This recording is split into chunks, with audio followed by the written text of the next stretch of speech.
Hello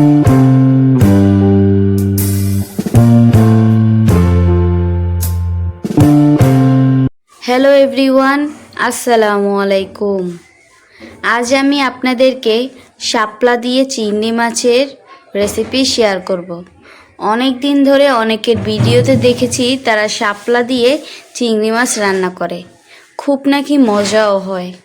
তখন আমারও মনে মনে স্বাদ জাগলো, একদিন আমি শাপলা দিয়ে চিংড়ি মাছ রান্না করে দেখব। যেই কথা সেই কাজ, বাজার থেকে কিনে নিয়ে আসলাম। দেখেন সুন্দরভাবে শাপলাকে কেটে কুটে বেছে একটি পাতিলে রেখে তারপর চুলাতে দিয়ে দিলাম সিদ্ধ করার জন্য। আগে আমি শাপলাগুলোকে খুব সুন্দরভাবে সিদ্ধ করে নিব। মাশাআল্লাহ, দেখেন শাপলাগুলো খুব সুন্দরভাবে সিদ্ধ হয়ে গেছে। তারপরে চলেন চিংড়ি মাছের কি অবস্থা দেখা যাক। এই তো চিংড়ি মাছ, ছোট ছোট চিংড়ি মাছও নিয়ে নিলাম। আজকে এই শাপলা দিয়ে খুব সুন্দরভাবে আমি চিংড়ি মাছকে রান্না করব।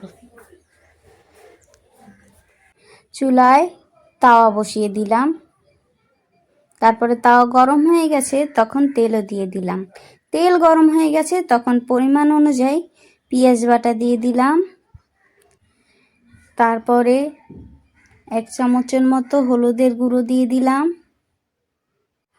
আজকে যতটুকু পরিমাণে ঝাল দিব সেই অনুযায়ী 2 চামচ মরিচের গুঁড়ো দিয়ে দিলাম। এখন স্বাদ অনুযায়ী দিয়ে দিলাম নুন, যার আছে অনেক গুণ। অল্প একটু ঝোলের পানি দিয়ে দিলাম।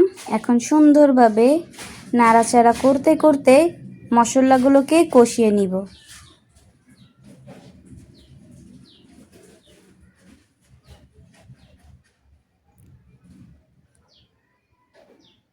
এই তো দেখেন আমি ম্যাজিকের সাহায্যে খুব সুন্দরভাবে মশলাগুলোকে কষিয়ে নিচ্ছি। এই তো মশলাগুলো খুব সুন্দরভাবে কষানো হয়ে গেছে। তখন আমি আমার আগে থেকে সুন্দরভাবে পরিষ্কার করে রাখা সেই ছোট ছোট চিংড়ি মাছগুলো আমি এই কষানো মশলার ভিতরে দিয়ে দিলাম। এখন সুন্দরভাবে নাড়াচাড়া করে চিংড়ি মাছগুলো মশলার সাথে কষিয়ে নিব।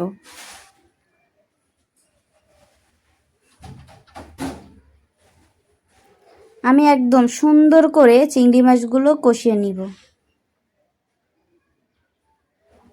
ঢাকনা দিয়ে ঢেকে দিলাম। প্রায় 5 মিনিট পর আমি আবার ঢাকনা উঠিয়ে নিব। যেই কথা সেই কাজ, 5 মিনিট পর আবার ঢাকনা উঠিয়ে নিলাম। মাশাআল্লাহ, কত সুন্দরভাবে চিংড়ি মাছগুলো কষানো হয়ে গেছে। আমি চিংড়ি মাছ কষাতে কিন্তু আলাদাভাবে পানি ব্যবহার করিনি, কারণ চিংড়ি মাছ থেকে যতটুকু পানি বের হবে তা দিয়ে খুব সুন্দরভাবে কষানো হয়ে যাবে। এই তো খুব সুন্দরভাবে চিংড়ি মাছ কষানো হয়ে গেছে। এখন কি করব বুঝতে পারতেছি না, এখন কি করব। মনে করি, এই তো মনে পড়ে গেছে, আগে থেকে খুব সুন্দরভাবে শাপলাগুলোকে ধুয়ে কেটে সিদ্ধ করে রেখেছিলাম কাঁচামরিচ দিয়ে। তো এখন সেই কষানো চিংড়ি মাছের ভিতরে আমি সেই শাপলাগুলো দিয়ে দিব। দেওয়া হয়ে গেছে। এখন সুন্দরভাবে চিংড়ি মাছের সাথে শাপলাগুলোকে এপাট ওপাট নাড়াচাড়া করে জড়িয়ে নিব। তারপরে তো যতক্ষণ না সুন্দরভাবে ভাজা হয় ততক্ষণ আমি শাপলাগুলোকে ভাজতে থাকব। আমি কিন্তু সব সময় আমার ঘরোয়া উপকরণ দিয়ে সকল রান্না আপনাদের সাথে শেয়ার করে থাকি। আজও ওই একই নিয়মে আমার বাসায় যে যে উপকরণ ছিল তা দিয়েই রান্না শেয়ার করেছি। কেমন হয়েছে কমেন্টে অবশ্যই জানাবেন।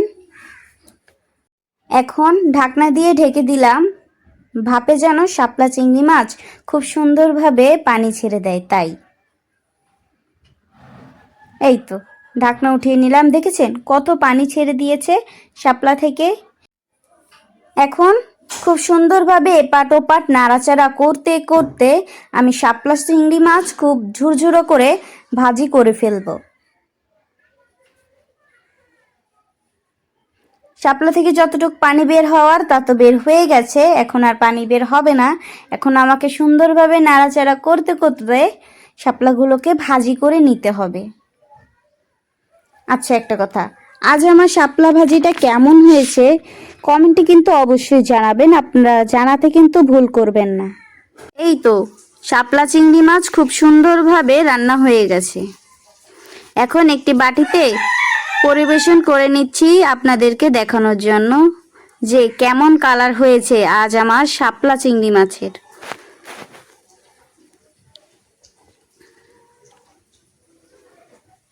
মাশাআল্লাহ, কত সুন্দর হয়েছে, কালারটা খুব লোভনীয় কালার এসেছে, খেতেও মাশাআল্লাহ খুবই ভালো হবে। আপনারা একবার হলো একটু ট্রাই করে দেখবেন, মাশাআল্লাহ খুবই ভালো লাগবে। আজ এতটুকু পর্যন্ত, সবাই ভালো থাকবেন, আবারও দেখা হবে নতুন এক ভিডিও নিয়ে।